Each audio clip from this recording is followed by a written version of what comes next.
Hello दोस्तों, focus exams में आपका स्वागत है। ट्रिग्नोमेट्री के इस कोर्स में हम लोगों ने काफ़ी चीज़ें पढ़ी हैं और आगे इस लेसन में ट्रिग्नोमेट्री के बारे में हम और पढ़ेंगे जो कि ट्रिग्नोमेट्री की थ्योरी से रिलेटेड है। तो यहाँ पे हम पढ़ेंगे ट्रिग्नोमेट्रिक आइडेंटिटीज़ के बारे में और ट्रिग्नोमेट्री फंक्शंस जो हमने पहले पढ़ा है उनसे रिलेटेड जो भी ग्राफ्स होते हैं उनके बारे में भी यहाँ पे सीखेंगे।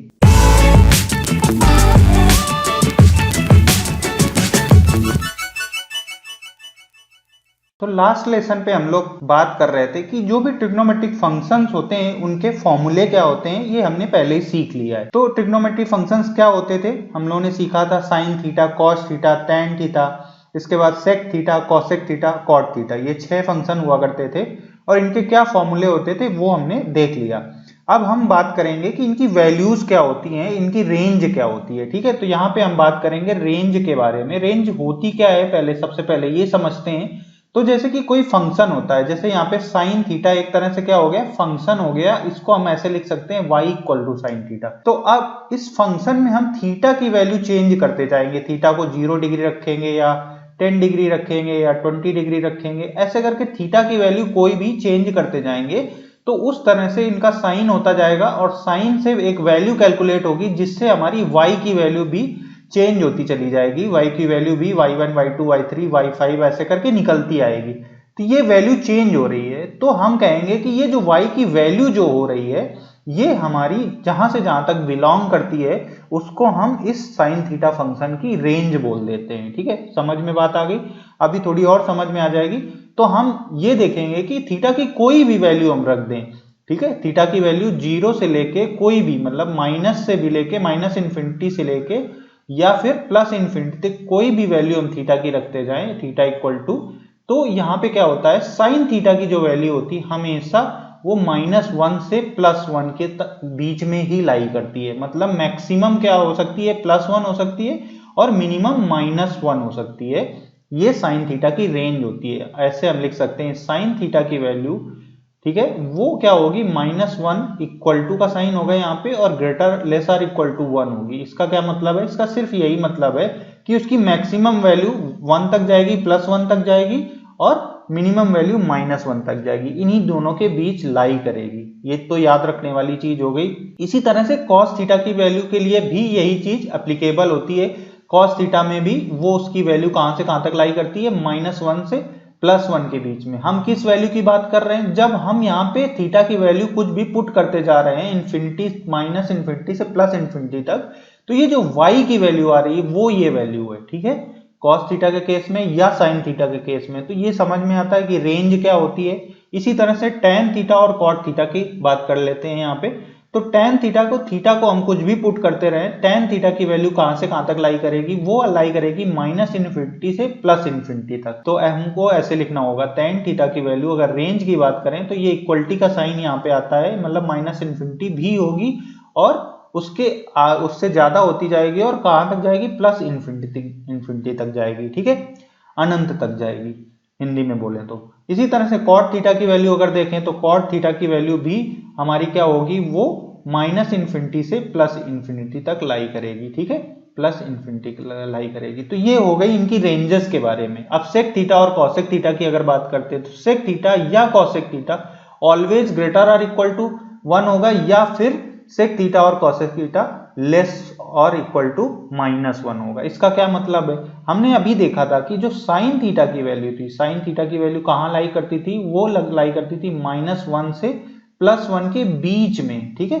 अब इसको अगर 1 अपॉन कर लें, 1 अपॉन साइन थीटा करें तो क्या आ जाता है, इससे कॉसेक थीटा आ जाता है कि नहीं। जैसे कि हम अगर नंबर लाइन बनाएं तो नंबर लाइन क्या होती है, हमारी 0 होती है। यहाँ पे 0 से इधर माइनस की तरफ बढ़ते हैं और इस प्लस साइड इधर बढ़ते हैं। तो जैसे कि यहाँ पे 1 हो गया, 2 हो गया, 3 हो गया। ठीक है, ऐसे बढ़ते जाते हैं, इधर -1, -2, -3 ऐसे बढ़ते जाते हैं और ये इन्फिनिटी तक, माइनस इन्फिनिटी तक जाती है और ये प्लस इन्फिनिटी तक जाती है। ये तो हमारी हो गई नंबर लाइन। अब इस नंबर लाइन पे अगर हम वैल्यू प्लॉट करें इस फंक्शन की, साइन थीटा या कॉसेक थीटा, किसी भी फंक्शन की वैल्यू अगर हम रखें यहाँ पे, तो क्या कह रहा है कि ये या तो -1 से छोटी होगी, मतलब इधर होगी, या तो इस साइड होगी, -1 से इस साइड होगी, -1 भी हो सकती है, और या फिर +1 से बड़ी होगी, मतलब इस साइड होगी, मतलब 1 से बड़ी होती जाएगी, और या फिर मतलब -1 से छोटी होती जाएगी। ये दो चीजें कह रहा है सेक थीटा और कॉस सेक थीटा के बारे में। और साइन थीटा और तुम्हारा कॉस थीटा के बारे में क्या कह रहा है? साइन थीटा कॉस थीटा के बारे में कह रहा है कि वो दोनों फंक्शन कहाँ लाई करेंगे? इनके बीचों बीच लाई करेंगे। मतलब ये -1 और 1 के बीचों बीच रहेंगे। -1 भी हो सकता है, +1 भी हो सकता है, और इनके बीच में भी वैल्यू रहेगी।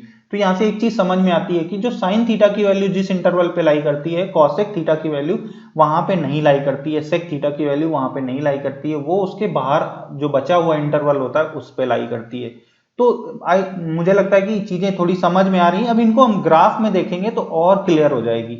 तो अभी तक हमने सीखा कि जो हमारा साइन फंक्शन होता है, साइन फंक्शन ये कहां से कहां तक लाई करता है? ये -1 से +1 के बीच में लाई करता है। ये इसकी रेंज होती है। इतनी सी बात की। तो यही हम अगर ग्राफ में हमें दिख जाता है तो ये हमेशा के लिए हमें याद रह जाता है। तो ग्राफ देखते हैं, साइन का ग्राफ कैसे बनता है। ये जो ग्राफ दिया हुआ है ये साइन का ग्राफ है। इस तरह से साइन का साइनसोइडल ग्राफ बनता है। ठीक है, तो यहाँ पे जैसे कि एक्स एक्सिस में हमने थीटा ले लिया और वाई एक्सिस में क्या होगा? साइन थीटा होगा। साइन थीटा मतलब यही फंक्शन की वैल्यू होगी। अगर इसको y = साइन थीटा मान लेते हैं तो ये यहाँ पे y की वैल्यू होगी। अब आपको पता होगा कि किसी चीज का ग्राफ हम कैसे बनाते हैं, तो उसमें जो वेरिएबल होता है उसकी वैल्यू पुट करते जाते हैं। तो थीटा की वैल्यू यहाँ पे हम पुट करेंगे तो थीटा की वैल्यू कुछ भी हो सकती है, -∞ से +∞ के बीच में कुछ भी हो सकती है। ठीक है, तो ये वैल्यू हम पुट करते जाएंगे और फिर जो y की वैल्यू आती जाएगी उसको y एक्सिस में रखते जाएंगे, जिससे कि हमारा एक ग्राफ बन जाएगा। तो साइन का ग्राफ इस तरह से बनता है। तो हमने अगर 0 रखा थीटा की वैल्यू, इस एक्सिस में थीटा लिया है तो 0 रखा, तो यहाँ पे साइन की वैल्यू 0 आ जाती है। फिर 90 डिग्री अगर रखा हमने तो क्या आ जाएगी? +1 आ जाती है इसकी वैल्यू, y की वैल्यू +1 आ जाती है। फिर 180 अगर डिग्री लिखा थीटा की वैल्यू, डिग्री पे यहाँ पे ले रहे हैं, तो फिर से 0 आ जाती है। साइन 180 डिग्री का होता है 0 होता है, तो ये 0 वैल्यू आ जाती है। इसी तरह से 270 डिग्री अगर रखते हैं थीटा की वैल्यू तो फिर -1 आ जाती है साइन की वैल्यू। साइन 270 डिग्री जो आएगी वैल्यू वो -1 आ जाएगी, तो यहाँ पे -1। तो फिर 360 जब रखते हैं तो फिर से साइन 360 डिग्री की वैल्यू 0 आ जाती है, यहाँ पे 360 होगा। तो इस तरह से हमने देखा कि जो वैल्यू साइन की है वो +1 और -1 के बीच में ही लाई कर रही है। एक बार +1 होती है और फिर -1 भी होती है। इसका मतलब है कि जो इसकी रेंज है वो -1 से लेके +1 के बीच में ही रहेगी। इतनी बात बहुत अच्छे से समझ में आती है। एक चीज यहाँ पे आप और देख सकते हैं कि जो साइन फंक्शन होता है वो पीरियोडिकल होता है, मतलब आवर्ती होता है। इसका क्या मतलब है कि जो वैल्यू होती है, थीटा तो चेंज हो रहा है, थीटा 0 से लेके हम बढ़ाते जा रहे हैं, 360 तक पहुंचा दिया, फिर इसके बाद और आगे बढ़ाते जा रहे हैं थीटा को। बट जो y उसकी फंक्शन की वैल्यू आ रही है वो फिर से 1 आती है, एक बार फिर से -1 आती है। तो सेम वैल्यू बार बार रिपीट कर रही है। अगर आप देखें तो यहाँ पे 0 से लेके 360, इसी को हम क्या लिख सकते हैं? अगर रेडियन में लिखें तो 0 रेडियन से लेके 2 पाई रेडियन तक, मतलब 2 पाई रेडियन तक। इसको 180 को पाई बोलते हैं तो 360 को क्या बोलेंगे? 2 पाई रेडियन तक। एक ये इसको बोलते हैं हम पीरियड। ठीक है, एक पीरियड में जो वैल्यूज होती हैं वो डिफरेंट होती हैं, फिर से यही पीरियड वापस रिपीट होता है। ठीक है, फिर से 2 पाई तक रिपीट होता है, तो यहाँ पे 4 पाई आ जाएगा।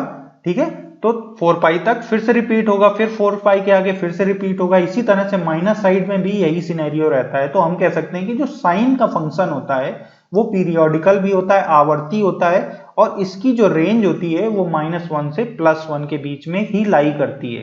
इसी तरह से अब हम लोग cos थीटा के फंक्शन के बारे में देखेंगे। तो cos थीटा का जो फंक्शन होता है, जो उसकी रेंज होती है, वो फिर से -1 से +1 के बीच में लाई करती है। ये हम लोगों ने अभी देख लिया। इसका ग्राफ इस तरह से होता है, सेम साइन जैसा ग्राफ होता है, बस थोड़ा सा अंतर होता है क्योंकि cos 0 की वैल्यू क्या होती है? वो +1 होती है। तो अगर 0 डिग्री पे वहां पे +1 होगी, जबकि साइन में क्या था? यहाँ पे 0 थी, तो यहाँ पे +1 हो जाएगी। इसके बाद जैसे ही आगे बढ़ेंगे 90 डिग्री पे cos 90 डिग्री की वैल्यू 0 हो जाती है। फिर से 90 पे 180 पे आएंगे तो cos 180 डिग्री की वैल्यू -1 होती है। इसके बाद 270 डिग्री पे पहुंचेंगे तो फिर से 270 डिग्री पे 0 होती है cos की वैल्यू। तो इस तरह से आप देखते जा रहे हैं कि ये बार बार फंक्शन रिपीट हो रहा है। तो ये भी फंक्शन हमारा एक तरह से आवर्ती फंक्शन होता है या पीरियोडिक फंक्शन होता है। और इसकी रेंज आपको यहाँ से क्लियरली समझ में आ रही है कि इसकी मैक्सिमम वैल्यू और मिनिमम वैल्यू क्या है? मैक्सिमम +1 है और मिनिमम -1 है। अब अगर हम लोग tan का ग्राफ देखें, tan फंक्शन का, तो उसकी रेंज क्या होती थी? tan फंक्शन की, tan थीटा की रेंज होती थी आपकी -∞ से +∞। ठीक है, तो ये चीज आपको यहाँ पे ध्यान रखनी है कि tan का जो रेंज होता है वो -∞ से +∞ होता है। इसका ग्राफ लगभग इस तरह का होता है। तो आप यहाँ पे देखेंगे tan 0 की वैल्यू क्या होती है, tan 0 की वैल्यू, tan 0 डिग्री की वैल्यू 0 होती है। इसके बाद फिर tan 45 की डिग्री क्या होती है, tan 45 डिग्री की वैल्यू 1 होती है, +1। ठीक है, तो ये वैल्यू ऐसे अगर प्लॉट करते जाओगे, tan 90 की वैल्यू क्या होती है, ठीक है, tan 90 डिग्री की वैल्यू होती है इनफाइनाइट। तो इस तरह से उसका ग्राफ बनता है। यहाँ पे देखो, अगर 90 के पास जाओगे तो वैल्यू यहाँ पे बिल्कुल टच ही नहीं कर रही है। ठीक है, तो ये इनफाइनाइट पहुंच रही है यहाँ पे वैल्यू। इसी तरह से माइनस की तरफ भी जाओगे तो ये माइनस इनफाइनाइट वैल्यू पहुंच जाएगी 90 के करीब, -90 डिग्री के करीब। तो ये एक तरह से tan का ग्राफ होता है और ये ग्राफ भी इस तरह से रिपीट होता है। इसका इंटरवल जो होता है वो पाई होता है, इसका जो इंटरवल होता है वो पाई होता है। पाई के इंटरवल में इसका ग्राफ रिपीट करता है, पाई जिसको बोलते हैं 180 डिग्री, 180 डिग्री के इंटरवल में इसका ग्राफ रिपीट करता है। तो यहाँ से बिल्कुल समझ में आता है कि जो tan की रेंज है वो कहाँ से -∞ से +∞ लाई करती है। अगर अब हम बात करें cot फंक्शन की, तो cot फंक्शन की रेंज हमें पता है, हमने ऑलरेडी देख लिया है, सीख लिया है कि ये -∞ से +∞ लाई करती है। और इसको अगर हम ग्राफ में देखें तो वो कैसा ग्राफ बनता है, ये जो इस तरह का tan का ग्राफ है बिल्कुल उसी तरह का cot का भी ग्राफ बनता है। बस थोड़ा सा डिफरेंस होता है कि cot के केस में 0 डिग्री पे इनफाइनाइट होता है, जबकि tan के केस में 90 डिग्री पे इनफाइनाइट हो रहा था। तो यहाँ पे ये ध्यान देने वाली बात है। अब यहाँ पे 90 डिग्री पे ये 0 हो रहा है, तो यहाँ पे 90 डिग्री पे cot की वैल्यू 0 होती है। तो यहाँ पे देखने में आ रहा है कि जो cot 0 की वैल्यू है, 0 डिग्री की वैल्यू, वो इनफाइनाइट हो रही है, प्लस इनफाइनाइट, और cot 90 की वैल्यू जो हो रही है वो 0 हो रही है। तो ये चीज को आपको ध्यान रखना है। क्यों, ये कैसे आप ध्यान रख सकते हैं, जैसे कि tan की वैल्यू आपको पता है, tan 0 की वैल्यू क्या होती है, 0 होती है। तो tan 1/tan 0 क्या हो जाएगा, cot 0 हो जाएगा, और 1/0 की वैल्यू क्या होती है, इनफाइनाइट होती है। तो इस तरह से आप याद रख सकते हैं कि जो भी tan का फंक्शन होगा, cot का फंक्शन, जो वैल्यूज आएंगी वो उसकी जस्ट अपोजिट आने लगेंगी, इसलिए यहाँ पे ये 0 हो जाती है। फिर आगे अगर 180 डिग्री पे देखें तो फिर से -∞ की तरफ जा रहा है। तो इस तरह से ये cot का ग्राफ होता है, ये भी पीरियोडिकल होता है और इसका पीरियड क्या होता है, 180 डिग्री होता है। अब अगर हम बात करें cosec थीटा फंक्शन के बारे में, तो यहाँ पे हमें पता है cosec थीटा या तो 1 से बड़ा होता है या फिर -1 से छोटा होता है। तो इसका ग्राफ हमें लगभग इस तरह से दिखता है। यहाँ पे ये y एक्सिस में cosec थीटा होता है, ठीक है, और x एक्सिस में आप थीटा ले सकते हैं। तो थीटा की कोई भी वैल्यू प्लॉट करते जाएंगे, इस तरह से cosec थीटा की वैल्यू आती है। तो अगर हम 0 की बात करें, cosec 0 की बात करें, तो वो इनफाइनाइट होती है, यहाँ पे इनफाइनाइट हो जाती है इसकी वैल्यू, क्योंकि sin 0 की वैल्यू 0 होती है। sin 0 डिग्री की वैल्यू क्या होती है, 0 होती है, और इसका 1 अपॉन करोगे तो 1/0 क्या होता है, इनफाइनाइट होता है। इस तरह से cosec की वैल्यू आपकी वो इनफाइनाइट आने लगती है। तो यहां से ही आपको पता चलता है कि ये ग्राफ ऐसा होता है। और फिर sin 90 डिग्री की वैल्यू कितनी होती है, 1 होती है, ठीक है। तो 1 अपॉन, अगर इसको cosec में कन्वर्ट करोगे तो 1 अपॉन करना पड़ेगा, तो 1/1 1 ही होता है। तो ये जो पॉइंट है ये 90 डिग्री का पॉइंट है। तो 90 डिग्री पे cosec की वैल्यू भी 1 होती है, अगर y एक्सिस पे देखें तो +1 होती है। तो यहाँ से समझ आ रहा है कि जो हमारी वैल्यूज हैं cosec थीटा की, वो इस लाइन से ऊपर ही लाई कर रही हैं, मतलब वो +1 से या तो बड़ी होंगी। यहाँ पे ये चीज यही कह रहा है कि वो +1 से बड़ी होती है। और अगर निगेटिव के केस में देखें तो ये -90 डिग्री पे इसकी वैल्यू क्या आती है, -1 आ जाती है। यहाँ पे ये -1 आ रही है और ये -90 डिग्री है x एक्सिस में थीटा की वैल्यू। इसी को π/2 भी बोल सकते हो, -π/2, क्योंकि 90 डिग्री को रेडियन में π/2 लिखते हैं। इसको बोल सकते हैं +π/2, ठीक है, क्योंकि रेडियन में 90 डिग्री को π/2 बोलते हैं। तो यहाँ पे ये देखने में आ रहा है कि ये जो -1 से नीचे जा रही है, नीचे का मतलब और माइनस में जाएगी, तो वो -1 से छोटी ही रहेगी। तो यहाँ से ये चीज समझ में आती है कि cosec थीटा की वैल्यू हमेशा -1 से छोटी रहेगी। अगला और लास्ट फंक्शन अगर हम देखें तो यहाँ पे हमें दिखता है कि sec थीटा का भी फंक्शन cosec थीटा के जैसे ही होता है। उसकी भी वैल्यू क्या होती है, या तो +1 से बड़ी होती है और या फिर -1 से छोटी होती है। ये चीज हम लोगों ने सीख ली और इसको ग्राफ में भी हम लोग देख रहे हैं, क्योंकि cos 0 की वैल्यू क्या होती है, +1 होती है। तो अगर +1 cos 0 की वैल्यू, cos 0 की वैल्यू +1 होती है, ठीक है, ये चीज आपको पता है cos के ग्राफ से या cos की वैल्यू से। अगर हम इसको sec में कन्वर्ट करें तो sec में कन्वर्ट करने का क्या तरीका होता है, sec 0 की वैल्यू 1/cos 0 हो जाएगी, ठीक है। तो यहां से क्या होगा कि 1/+1 होगा, तो ये चीज 1 ही आएगी, तो यहां से 1 इसकी सेक की वैल्यू आती है। और जैसे ही हम 90 डिग्री पे जाते हैं तो ये cos 90 डिग्री की वैल्यू आपकी ये 0 हो जाती है, तो sec 90 डिग्री की वैल्यू क्या हो जाएगी 1/cos 90 डिग्री, तो 1/0 हो जाएगी, तो ये फिर इनफाइनाइट होने लगती है, तो यहाँ पे ये इनफाइनाइट वैल्यू पहुंचने लगती है। तो इस तरह से इसका sec का भी ग्राफ आता है, और sec के ग्राफ को देख के भी पता चल रहा है कि ये जो +1 की लाइन है ये इससे ऊपर ही रह रहा है, मतलब sec थीटा की वैल्यू जो है वो +1 से बड़ी ही रहेगी, और ये -1 की लाइन है, -1 की लाइन से हमेशा ये नीचे ही रह रहा है। इसका मतलब है कि sec थीटा या cosec थीटा की वैल्यू, इस केस में sec थीटा की वैल्यू -1 से छोटी ही रहेगी। तो ये हमारी रेंज हो जाती है डिफरेंट ट्रिग्नोमेट्रिक फंक्शंस की। ठीक है, ग्राफ को हम लोगों ने काफी डिटेल में डिस्कस किया है। ग्राफ का एसएससी के लिए बहुत ज्यादा जरूरत नहीं पड़ती है, बट चीजों को समझने के लिए, चीजों को विजुअलाइज करने के लिए, और चीजें लॉन्ग टर्म के लिए आपको याद रहें।